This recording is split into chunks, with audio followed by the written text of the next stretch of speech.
The late afternoon sun painted the streets of downtown Los Angeles in golden light as Keanu Reeves walked slowly down the sidewalk. He had just finished filming his final scene of the day and wanted to clear his head before heading home. Busy sounds of traffic and people filled the air around him, but he barely noticed. His mind was still thinking about the character he had been playing all week. He stopped at the corner and waited for the traffic light to change. That's when he saw her. A woman sat on the ground outside a small convenience store, leaning against the brick wall. Her dark hair was messy and dirty, and she wore old clothes that had seen better days. In her hands, she held a piece of cardboard with words written in black marker, asking for help and food. Something about her made Keanu look twice. There was something familiar in the way she sat, in the shape of her face, even though it was thin, and marked by years of hard living. Couldn't place where he might know her from. The feeling was strong. The light changed, and people walked past the woman without looking at her. Some stepped around her carefully. Others pretended she wasn't there at all. Keanu watched this happen and felt a familiar sadness in his chest. He had seen this many times before in the city, but something about this woman pulled at his heart in a different way. He walked closer to her, reaching into his pocket for some money. As he got near, the woman looked up at him. Her eyes were tired and had dark circles under them, but they were still bright green.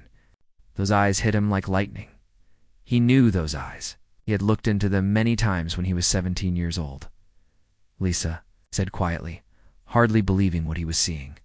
The woman blinked several times and stared at him. Her mouth opened slightly, and she seemed to be trying to remember something. Then her face changed, and he could see that she recognized him too. "Keanu," she whispered. Her voice was rough and dry, like she hadn't used it much lately. "Is that really you?" He felt his heart break a little as he looked at her. This was Lisa Martinez, the girl he had loved in high school 30 years ago. She had been the smartest person in their class, maybe the smartest person he had ever met. She used to talk about the stars and space and all the mysteries of the universe. She had dreams of becoming a scientist and discovering new worlds. Now, she was sitting on a dirty sidewalk, asking strangers for help. Keanu sat down on the ground next to her, not caring that his expensive clothes might get dirty. "Lisa, what happened to you?" She looked away from him and stared at the people walking by. "Life happened," she said simply. "Things got complicated." He could see that she was thin, too thin. Her hand shook slightly, and he noticed track marks on her arms. But even in this condition, even after all these years, he could still see traces of the brilliant girl he had once known. "Are you hungry?" he asked. "When did you last eat?" Lisa shrugged. "Yesterday, maybe. Or the day before. The days all run together now." Keanu stood up and held out his hand to her. "Come on, let's get you some food." She looked at his hand for a long moment, then slowly reached up and took it. He helped her stand and they walked into the convenience store together. The man behind the counter watched them carefully. He's probably thinking Keanu was about to be robbed or something. Keanu bought sandwiches, water, fruit, and other food. He also got Lisa a hot cup of coffee. They sat outside the store on a small bench, and he watched her eat. She ate slowly at first, like she was afraid the food might disappear, then faster as her hunger took over. "I used to watch your movies," she said between bites. "Would sit in the theater and think about how we used to talk about science fiction stories. You always said you wanted to be in movies like that someday. You always said you wanted to." "Study the stars," he replied. "Did you ever become a scientist?" Lisa stopped eating and looked at him with an expression he couldn't read. "I did," she said quietly. "For a while." "What happened?" She was quiet for a long time. When she finally spoke, her voice had changed. It was stronger, more focused, like the fog in her mind had cleared a little. "I learned some things that certain people didn't want me to know. And when I tried to tell the truth about what I learned, they made sure no one would believe me." Keanu studied her face. The way she spoke now was different from how she had sounded a few minutes ago. Her words were clearer, more careful. "What kind of things?" Lisa looked around nervously, as if checking to see who might be listening. "About lights in the sky, about visitors who aren't from here, about people who look like us, but aren't really us at all." Most people would have thought she was crazy, that her life on the streets and whatever drugs she might be using had made her lose touch with reality. But something in her voice, something in the way her green eyes focused on his face, made Keanu listen more carefully. "Tell me more," he said. She shook her head quickly. "Not here. Not now. Too many ears. Too many eyes." She looked around again. And Keanu found himself looking too, though he wasn't sure what he was looking for. "Where can we talk safely?" "Nowhere's really safe," Lisa said. "But there are places that are safer than others." She finished her sandwich and drank the rest of her coffee. "Thank you for the food. I had forgotten what it felt like to not be hungry, Lisa. Let me help you more than just buying food." "Me? Get you a hotel room, some clean clothes, maybe help you find some services?" "Why?" she asked, looking at him suspiciously. "You're famous now, Rich. You have everything. Why would you want to help someone like me?" Keanu was quiet for a moment, thinking about how to answer. Because 30 years ago, a smart girl with green eyes taught me to look up at the stars and wonder what else might be out there. She taught me to ask questions and never stop learning. That girl changed my life, and I never forgot her. Lisa's eyes filled with tears, and for a moment, he could see the 17-year-old girl he had once loved. That girl got herself into a lot of trouble by asking the wrong questions, she said softly. "Maybe," Keanu said, "but maybe those were exactly the right questions to ask." 3 days had passed since Keanu found Lisa on the street. He had gotten her a room at a small, quiet hotel and made sure she had food and clean clothes. Every day he visited her, bringing meals and just sitting with her. Sometimes she seemed clear and focused, talking like the smart girl he remembered. Other times she seemed lost and confused, mumbling about things that didn't make sense. But even when she seemed confused, she kept talking about the same things. Lights in the sky. People who weren't really people. Secret projects and hidden truths.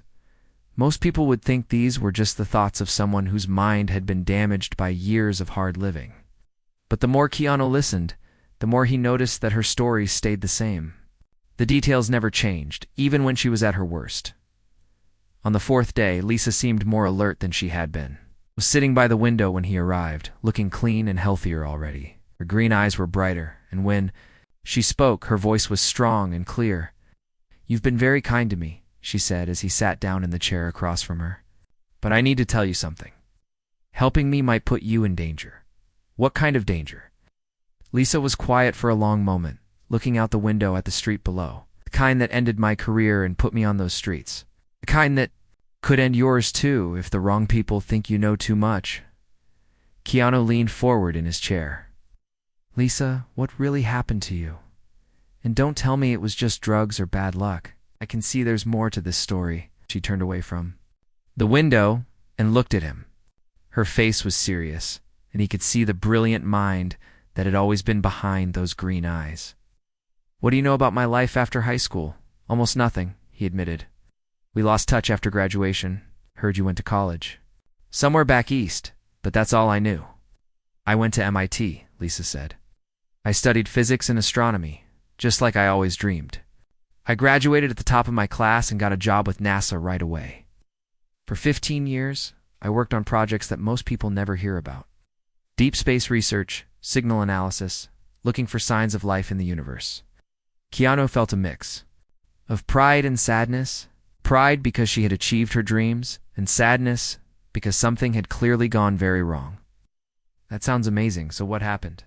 5 years ago, I was selected for a special project. It was classified, which meant I couldn't tell anyone what I was working on, not even my family.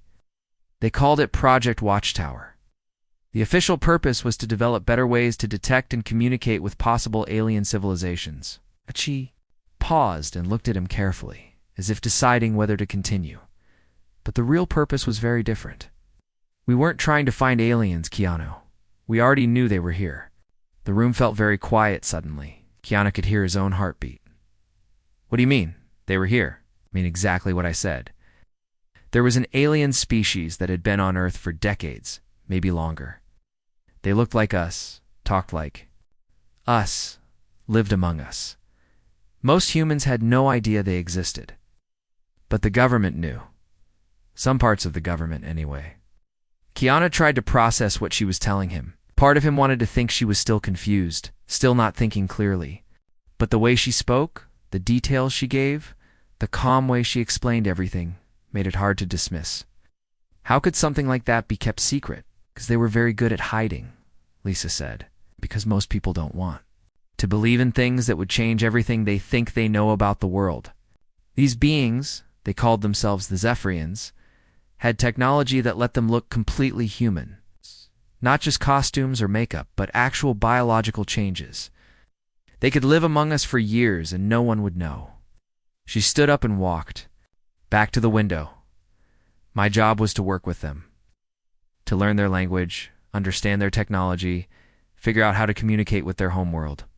It was the most exciting thing I had ever done. I was making first contact with an alien species. But something went wrong. Lisa nodded. Something went very wrong. The more I learned about them, the more I realized they weren't here as friends. They were studying us, yes, but not because they wanted to be our partners. They were deciding whether humans were worth keeping around. Keanu felt a chill run down his spine. What do you mean? The Zephyrians are part of something bigger. A group of alien civilizations that work together across the galaxy. When they find a new species like humans, they study them carefully.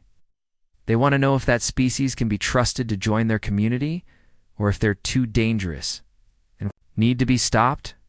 She turned back to face him. And after studying us for decades, they had made their decision about humans. We failed their test. What was their decision? That humans are too violent, too unpredictable, too dangerous to be allowed to develop further. They recommended to their leaders that humanity should be eliminated. Not all at once, because that would be messy and difficult. But slowly, over time, through wars and disasters and diseases that would look natural but weren't. Keanu stood up and began pacing around the small room. This was too much to believe, too crazy to be real. But as he looked at Lisa, he saw no signs that she was lying or confused. She seemed more clear and focused than she had in days. So what happened?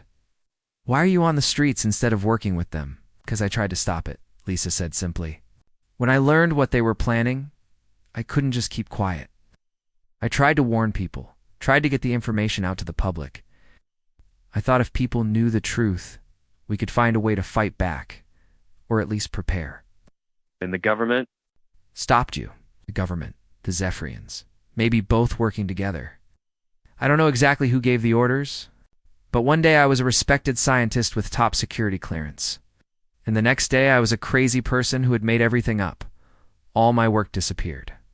My security clearance was canceled. My colleagues were told I had suffered a mental breakdown and couldn't be trusted. Lisa sat back down, and for the first time since he had found her, she looked tired and defeated.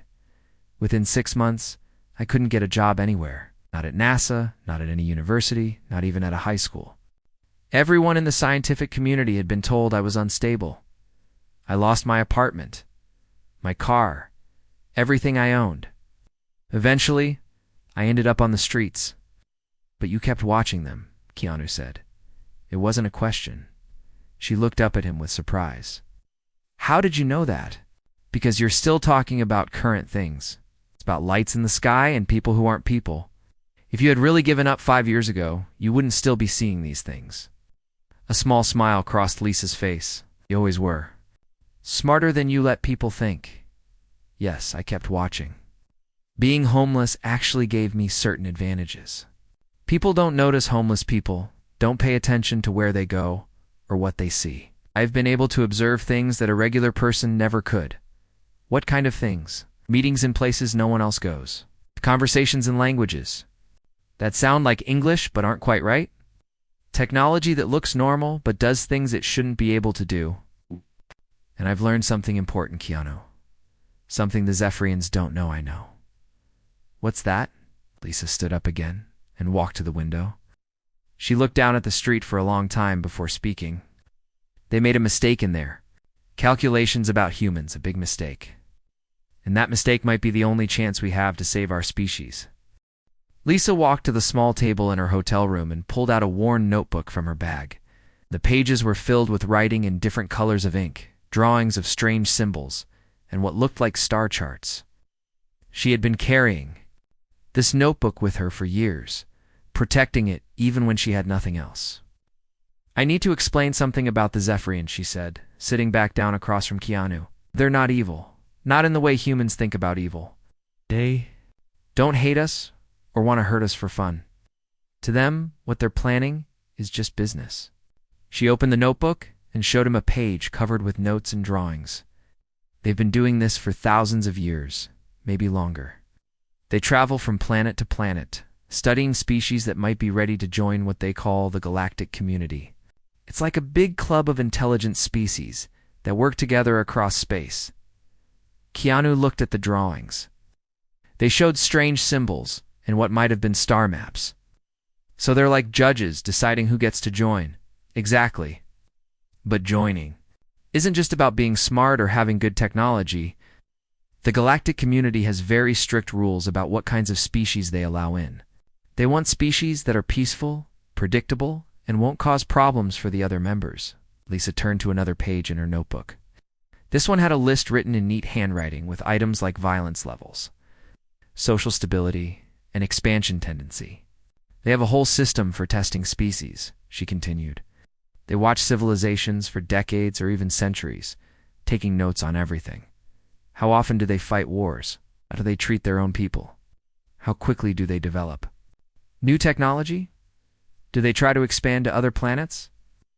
Are they likely to be dangerous neighbors?" "And humans failed this test?" "We failed it badly," Lisa said with a sad smile. "From their point of view, humans are one of the most dangerous species they've ever studied. We fight wars constantly, destroy our own environment, develop weapons that could destroy our whole planet, and we're expanding into space faster than most species do." She pointed to another page that had a timeline drawn across it. "Most species take thousands of years to go from basic tools to space travel. Humans did it in just a few thousand years. Most species stop fighting wars once they develop nuclear weapons, because they realize how dangerous they are. Humans kept fighting wars even after we could destroy ourselves." Keanu studied the timeline. It showed human development compared to what Lisa had labeled as normal species development. The human line shot up much faster and more chaotically than the smooth, steady line representing other species. Oh.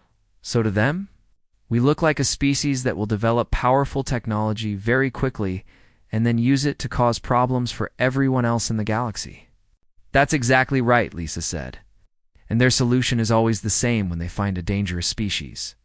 They don't just attack with spaceships and laser weapons. That's messy and draws attention from other species who might not approve. Instead, they arrange for the dangerous species to destroy itself." She turned to a page that made Keanu's stomach turn cold. It showed a chart labeled Standard Elimination Protocols with a list of methods: resource wars, environmental collapse, disease outbreaks, economic destabilization, and social fragmentation. "They've been doing this to us for the past 20 years, Lisa said quietly. "Small pushes here and there, making our existing problems worse. They don't cause the wars or the environmental damage or the diseases. They just make sure these things happen at the right times and in the right ways to weaken us." "But people would notice if aliens were causing all these problems, would they?" Lisa asked. "If someone told you 5 years ago that aliens were making climate change worse, or that they were influencing political elections, or that they were spreading diseases, would you have believed it? Or would you have thought that person was crazy?" Keanu realized she was right. Even now, knowing what he knew, it was hard to believe. It was easier to think that humans were just naturally self-destructive than to accept that someone was helping them destroy themselves. "The beauty of their system," Lisa continued, "is that it doesn't look like an attack. It looks like the natural result of a species that's too dangerous to survive. When we're gone, the other species in the galactic community will just think we destroyed ourselves, which is exactly what dangerous species do." She closed the notebook and looked at him seriously. "But I told you yesterday that they made a mistake. A big one." "What mistake?" Lisa was quiet for a moment, as if deciding how much to tell him. "The Zephyrians are very good at understanding technology and politics and social systems, but they don't understand something else about humans, something that doesn't show up in their data." "What's that?" They don't understand human emotions. Not really. They know that humans get angry and sad and happy, but they think these emotions are just chemical reactions that don't really matter. They don't understand how human emotions can make people do things that don't make logical sense. She stood up and walked to the window again. It was getting dark outside, and the streetlights were starting to come on. For example, they predicted that if they destroyed my career and put me on the streets, I would either give up completely or go crazy and start talking nonsense that no one would believe. But you didn't do either of those things. I didn't. I got angry instead. Really, really angry. And that anger kept me focused and determined even when I had nothing left to lose. They didn't predict that a human could stay clear-minded and purposeful while living in conditions that should have broken me. Keanu thought about this. So your homelessness was actually protecting you in a way. Exactly. He stopped watching me carefully because they thought I was neutralized. But being invisible gave me freedom to observe them without them knowing. I've been documenting their activities for 5 years now, learning their patterns, figuring out how they operate. She turned back to him, and I've discovered something very important. They have a weakness that they don't even know about. So what kind of weakness? They can't understand why humans help each other, especially when it doesn't benefit them personally. They've studied human cooperation, but they think it's just about survival or getting something in return. They don't understand that humans will sometimes sacrifice everything to help strangers, or that people will keep trying to save others, even when there's no logical reason to do so. Lisa sat back down and looked at him with an expression he couldn't quite read, like what you did when you found me on the street. From their point of view, your behavior made no sense. You're rich and famous and successful. I was just a homeless woman who couldn't help you in any way, logic said. You should have walked past me like everyone else did. But I didn't. No, you didn't. That's the kind of human behavior that their computer models can't predict or account for. They've been watching human society from the outside, focusing on wars and politics and economics. But they've missed the small acts of kindness and loyalty that happen every day between ordinary people. She opened her notebook again and showed him a page covered with observations written in tiny handwriting.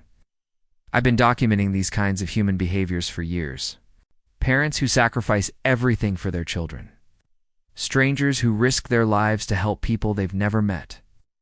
People who keep fighting for causes they believe in, even when they know they'll probably lose. You think this is something they can't handle? I think it's something they've never encountered before in all their centuries of studying different species. And I think it might be the key to proving them wrong about humanity. Lisa closed the notebook again and looked at him with hope in her green eyes for the first time since he had found her. But I can't do it alone, Keanu. I need help from someone they won't expect. Someone who has resources and connections and the ability to reach people. You need someone like me. I need exactly someone like you, she said. One who would sit down on a dirty sidewalk next to a homeless woman just because he recognized her eyes from 30 years ago. 2 weeks had passed since Lisa first told Keanu about the Zephyrians. During that time, he had been helping her get stronger and healthier, but he had also been thinking deeply about everything she had shared with him. The more he thought about it, the more he realized that her plan might actually work. Lisa looked completely different now. Her hair was clean and cut properly. Her skin had a healthy color again. She wore simple but nice clothes that Keanu had bought for her. Most importantly, her eyes were bright and focused all the time now, not just during her clear moments. She looked like the brilliant scientist she had always been, not like someone who had been living on the streets, but the biggest change was in how she moved and talked. She was no longer the broken, confused woman he had found outside the convenience store. She walked with confidence and spoke with authority. It was as if helping her recover had awakened something that had been sleeping inside her for years. I need to show you something, Lisa said one morning when Keanu arrived at her hotel room. She had moved to a larger room with a desk where she could spread out her work. The desk was covered with notebooks, papers, and what looked like electronic devices that Keanu didn't recognize. What is all this? Evidence, Lisa said simply. Everything I've been collecting for the past 5 years. But more than that, it's proof that my plan is working. She picked up one of the strange electronic devices. It looked like a combination of a radio and a computer with wires and small screens that showed numbers and symbols Keanu couldn't understand. "This is a communication interceptor," she explained. "I built it from parts I found in dumpsters behind electronics stores. It can pick up the signals the Zephyrians use to talk to each other. They think humans are too primitive to build something like this, so they don't bother to hide their communications very well." Lisa turned on the device, and immediately the room filled with a sound that was almost like human voices talking, but not quite. The rhythm was wrong, and there were sounds mixed in that human voices couldn't make. "That's them talking right now," Lisa said. "And for the past 2 weeks, they've been very confused about something." "What are they confused about?" Lisa smiled, and it was the first time Keanu had seen her look truly happy since he found her. "They're confused about you, about us, about what's been happening." She pulled out a notebook and flipped to a page covered with her handwriting. "I've been translating their conversations. They keep talking about what they call the anomaly. That's you, Keanu. You're the anomaly. That's messing up their predictions."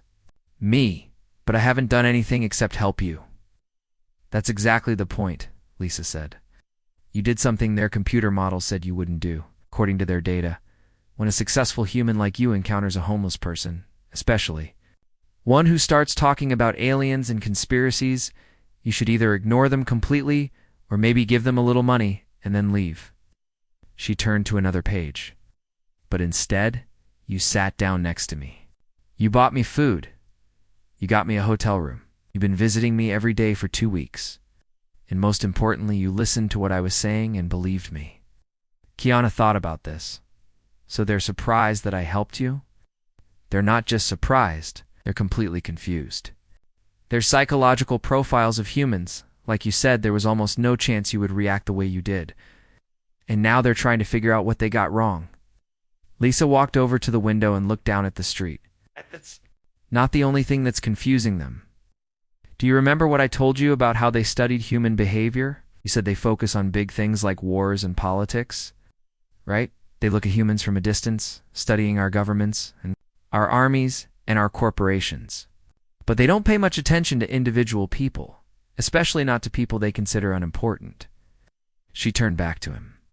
"People like homeless individuals or unemployed scientists or anyone else who seems to have no power or influence. To the Zephyrians, these people are just numbers in their data, not real individuals who might do unexpected things." "But you're not just a number." "No, I'm not. And that's what they're starting to realize. For 5 years, they thought I was neutralized, just another broken human who couldn't threaten their plans. They stopped watching me carefully because their data said I was no longer important." Lisa sat back down at her desk and picked up another notebook. "But during those 5 years, I was doing something they never expected. I was learning about them while they weren't paying attention. I was staying sane and focused by holding on to something they don't understand." "What's that?" "Hope," she said simply. "Hope that someday I would find a way to warn people about what was coming. Hope that someone would believe me and help me fight back. Hope that humanity could find a way to survive." She opened the notebook and showed him pages of detailed observations. Their computer models predicted that after losing everything, I would either give up completely or become so angry and bitter that I would do something stupid that would get me killed or locked up. They didn't predict that I could stay hopeful and keep working toward a goal, even when I had no rational reason to believe I could succeed." Keanu looked at the pages of careful notes and realized what she was saying. "So your survival itself is proof that they don't understand humans as well as they think they do." "Exactly. And now they're starting to worry that if they got me wrong, they might have gotten other things wrong too. Their whole plan depends on being able to predict how humans will react to different situations. If their predictions are wrong, their plan might not work." Lisa stood up and walked to another part of the room where she had set up what looked like a small laboratory.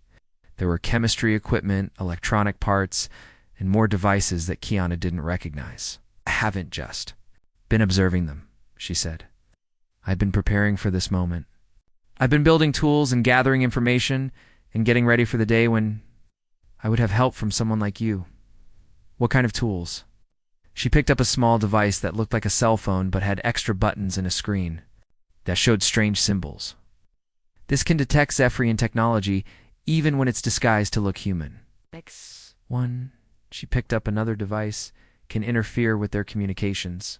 In this, she held up what looked like a simple pen, can record conversations even when they're using their technology to prevent recording. Keanu was amazed. He built all of this while living on the streets, built it in shelters and abandoned buildings and public libraries. I got the parts from dumpsters and garage sales and electronic stores that were throwing things away. It took me years, but I never stopped working on it. She sat back down and looked at him seriously. But the most important thing I've been doing is documenting something the Zephyrians have completely missed. What's that? It's the fact that humans help each other in ways that don't make logical sense. Not just family members or friends, but strangers. People who have nothing to gain and sometimes everything to lose. Lisa pulled out a thick folder filled with newspaper clippings and printed articles. For 5 years, I've been collecting stories about ordinary people doing extraordinary things for others. Teachers who spend their own money to help students. Neighbors who take care of elderly people they barely know. Strangers who donate organs to people they'll never meet. She spread some of the clippings across the desk. Stories as individual incidents, not as part of a pattern. They don't understand that this kind of behavior is actually normal for humans, not unusual. And you think this is important because it means their whole assessment of humanity is based on incomplete data. They've been studying our wars and our politics and our worst behaviors, but they've been ignoring our best behaviors.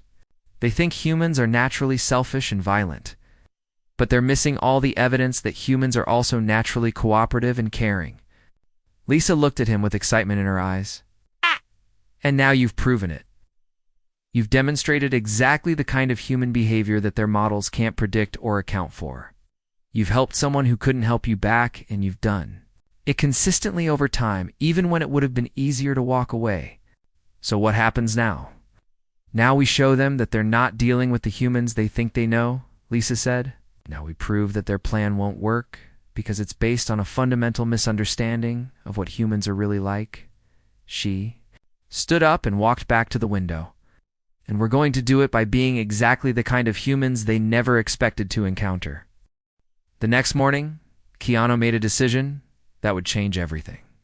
Instead of going to his scheduled movie meetings, he spent the day making phone calls to people he hadn't talked to in years. Old friends, fellow actors, directors he had worked with, and people he had met at charity events. But he wasn't calling about movie projects or social events. He was calling to ask about their friends and family members who had unusual stories to tell. I'm looking for people who might have had experiences they couldn't explain, he told each person. Scientists who lost their jobs suddenly, military people who saw things they weren't supposed to talk about, anyone who tried to tell the truth about something strange and got in trouble for it. At first, people thought he was researching a new movie role. But as the day went on, and as he made more calls, something interesting started to happen. People began to open up and share stories they had never told anyone before. Lisa sat next to him in his hotel suite, taking notes as he talked. With each phone call, her eyes grew wider and her writing became faster. My brother-in-law worked at a military base in Nevada, one actor told Keanu. He got discharged 5 years ago for talking about lights he saw in the sky. Now he can't get a job anywhere, not even as a security guard. There's a woman who used to teach physics at UCLA, a director said. Brilliant scientist, published lots of papers, and suddenly she was fired for budget reasons and no other university would hire her. She's been working at a coffee shop ever since. My neighbor's daughter was studying astronomy, another friend shared. She was working on some kind of government project, and then one day she just disappeared. Her family hasn't heard from her in 3 years. By the end of the day, Keanu had a list of 47 names. 47 people who had been successful scientists, military personnel, or government workers until they had seen or learned something they weren't supposed to know.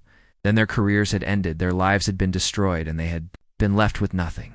Oh, this is incredible, Lisa said, looking at the list. I thought I was the only one, or maybe one of just a few.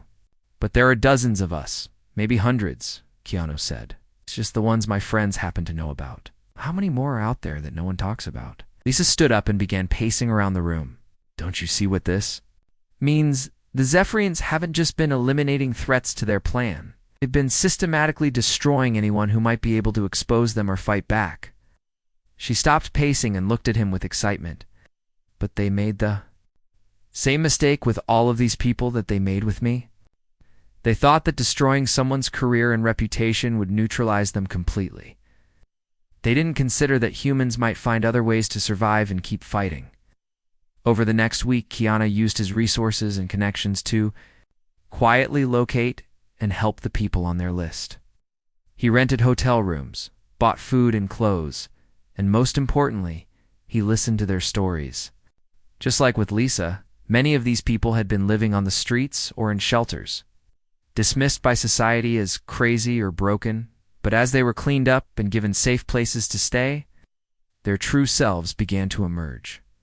Dr. Helen Carter had been working on satellite communications when she detected signals that weren't coming from Earth. Major. Robert King had been stationed at a base where he saw aircraft that moved in ways no human technology could explain. Professor Angela White had been studying atmospheric changes that didn't match any natural patterns. All of them had tried to report what they had learned. All of them had been silenced, discredited, and destroyed professionally. And all of them had been surviving on the streets while continuing to observe and document what they had discovered. "We're not crazy," Dr. Carter said during one of their group meetings. "We're the sanest people in the world, because we're the only ones who see what's really happening."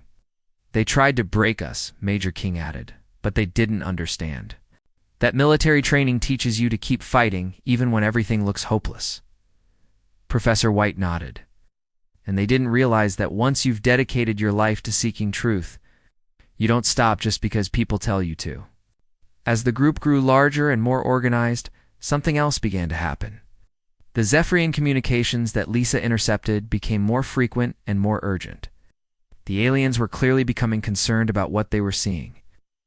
"To this," Lisa said one evening, playing a recording she had translated, "they're calling us the anomaly cluster now. They say we represent a statistical impossibility that their models can't explain." The recording was of what seemed to be an argument between several Zephyrians. Even translated into English, it was clear they were confused and worried. "The destroyed individuals are reforming into a functional group," one voice said. "This was not predicted by any of our scenarios. The probability of 47 neutralized subjects reuniting and organizing was calculated at less than 0.001%. 8, another voice responded. "Yet it has occurred. More concerning is their benefactor," a third voice added. Subject Reeves exhibits behavioral patterns that do not match our psychological profiles of his demographic group. Lisa paused the recording and looked around the room at the assembled group. "Do you understand what they're saying? They're admitting that their understanding of human behavior is wrong." Carter leaned forward in her chair. "They based their whole plan on the assumption that destroying people's lives would stop them from fighting back. But they didn't account for human resilience and the willingness to help others. More than that," Major King said, "they didn't understand that some people will keep fighting for what's right even when they have nothing left to lose." Keanu had been quiet during most of these discussions, but now he spoke up. What they really didn't understand is that humans don't just fight for themselves. They fight for each other, for strangers, for people they've never met. He looked around the room at the faces of people who had lost everything but still kept going. Every person in this room could have given up. You could have accepted that. Your lives were over and just tried to survive. But instead you kept working, kept watching, kept hoping that someday you would have a chance to warn humanity about what was coming. Professor White smiled. Now that chance has come because one person was willing to sit down next to a homeless woman and listen to her story. Lisa stood up and walked to the front of the room. Zephyrians made their recommendation too. Eliminate humanity based on data that focused on our worst behaviors. They studied our wars, our violence, our selfishness, but they missed our greatest strength. She gestured toward the group. They missed the fact that humans will sacrifice themselves for others. They miss the fact that we don't abandon people who are suffering. They miss the fact that we keep hoping and fighting, even when logic says we should give up. "So what do we do now?" Dr. Carter asked. Lisa smiled, and for the first time in weeks, she looked completely confident. Now we show them what humans are really capable of. Now we prove that their assessment of our species was completely wrong. She walked over to a table covered with the devices she had built and the evidence they had all collected. And we're going to do it in a way they never expected, using the one thing they don't understand about humanity. What's that? Major King asked. We're going to do it with love, Lisa said simply. Love for our species, love for our planet, and love for each other. We're going to show them that humans are worth saving. Not because we're perfect, but because we never stop trying to be better. Keanu stood up and looked around the room at the extraordinary group of ordinary people who had refused to give up hope. And we're going to do it together. 6 weeks after Keanu had found Lisa on the street, everything was ready. The group of 47 rescued scientists and military personnel had worked together to create something the Zephyrians had never seen before. Using Lisa's communication devices and Dr. Carter's satellite knowledge, they had built a transmitter powerful enough to reach not just the Zephyrians on Earth, but their leaders among the stars. The device sat in the middle of a warehouse that Keanu had rented outside Los Angeles. It looked like a combination of human technology and the alien equipment that Lisa had reverse-engineered over the years. Cables and screens and blinking lights filled the space, all connected to a central platform where Lisa would make humanity's case. Are you sure this will work? Professor White asked as they made final preparations. The technology will work, Lisa said confidently. I've tested every part of it. The question is whether what we have to say will be enough to change their minds. Major King checked the security monitors they had set up around the warehouse. The Zephyrians know something is happening. Their communications have been increasing all day. They're trying to figure out what we're planning. Let them wonder, Dr. Carter said. After what they did to all of us, they deserve to be worried. Keanu stood near the transmitter, feeling nervous but determined. Over the past weeks, he had learned more about human courage and determination than in all his years of making movies. The people around him had lost everything, been betrayed by their own government, and lived as outcasts for years. But they had never stopped fighting for the truth. It's time, Lisa announced. She walked to the platform and activated the transmitter. Immediately, the warehouse filled with a humming sound that seemed to come from everywhere at once. The screens around the room lit up with symbols and numbers that most of the humans couldn't read, but Lisa nodded with satisfaction. Connection established, she said. I'm reaching the Galactic Council directly. A new sound filled the warehouse, like voices speaking in a language that was almost familiar but not quite human. Lisa listened for a moment, then began to speak. My name is Dr. Lisa Martinez, she said in a clear, strong voice. I am a human scientist from the planet Earth. I am speaking to you on behalf of my species to challenge the recommendation that we be eliminated. The alien voices became more urgent, and Lisa listened again before continuing. I know that your representatives on Earth have concluded that humans are too dangerous to join the galactic community. I know that you have been conducting operations to cause our civilization to destroy itself, and I know that you believe this decision is based on complete and accurate data about human behavior. She paused and looked around the warehouse at the faces of her friends and colleagues. But your data is wrong. Your assessment of humanity is based on incomplete information, and your conclusion about our species is incorrect. The alien voices were quiet now, and Lisa continued. Your observers have been studying humans for decades, but they have been looking at us from the outside. They have focused on our governments and our military forces and our corporations. They have studied our wars and our conflicts and our worst behaviors. But they have missed something crucial about what humans really are, Lisa gestured toward the group around her. Every person in this room is proof that your understanding of humanity is flawed. We are all people who discovered the truth about your presence on Earth, according to your models. We should have either stayed quiet too, protect ourselves, or tried to expose you in ways that would have gotten us killed or dismissed as crazy. Instead, Dr. Carter stepped forward. We did something your models said was statistically impossible. We survived. We continued to work. We never gave up hope that someday we would have a chance to defend our species. Major King joined them. On the platform, when that chance came, we found something else your observers missed. We found that humans will help each other even when it doesn't benefit them personally. One human with resources and connections chose to help people he had never met, simply because it was the right thing to do. Keanu walked onto the platform and looked directly at the transmitter. My name is Keanu Reeves. 6 weeks ago, I found a homeless woman on a street in Los Angeles. According to your psychological profiles, I should have walked past her like everyone else did, but I didn't. I stopped and helped her, not because I expected anything in return, but because she needed help and I was able to give it. The alien voices began speaking again, sounding confused and concerned. Lisa listened and translated for the group. They're saying that your behavior doesn't match their data about humans in your demographic and social position. They want to know why you acted differently than their models predicted. Keanu thought about how to answer. Because your models don't account for something that makes humans different from other species. We don't just care about ourselves, our families, or even our own survival. We care about strangers, care about people we've never met. We care about doing what's right even when it's difficult or dangerous. Professor White stepped forward. Every day, millions of humans do things that your models would say are illogical. Teachers spend their own money to help students. Doctors work in dangerous areas to help sick people. Parents adopt children who aren't related to them. Strangers donate blood and organs to people they'll never meet. These aren't unusual behaviors, Lisa added.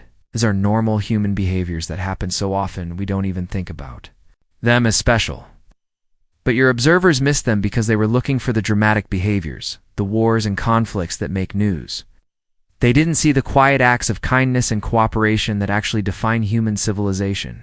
Dr. Carter activated one of the screens, which showed a compilation of news stories and videos that the group had collected. For every war you've documented, we can show you 1,000 examples of humans helping each other. For every act of violence, we can show you 10,000 acts of compassion. The alien voices were speaking rapidly now, and Lisa had to concentrate to keep up with the translation. They're debating among themselves.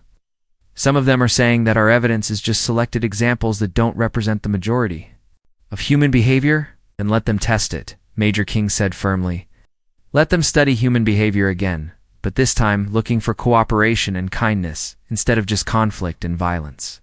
Let them see what we're really like when we're not being pushed toward war and disaster. Lisa listened to more alien discussion, then smiled. They're agreeing to a new assessment period, but they want to know what we propose as an alternative to elimination.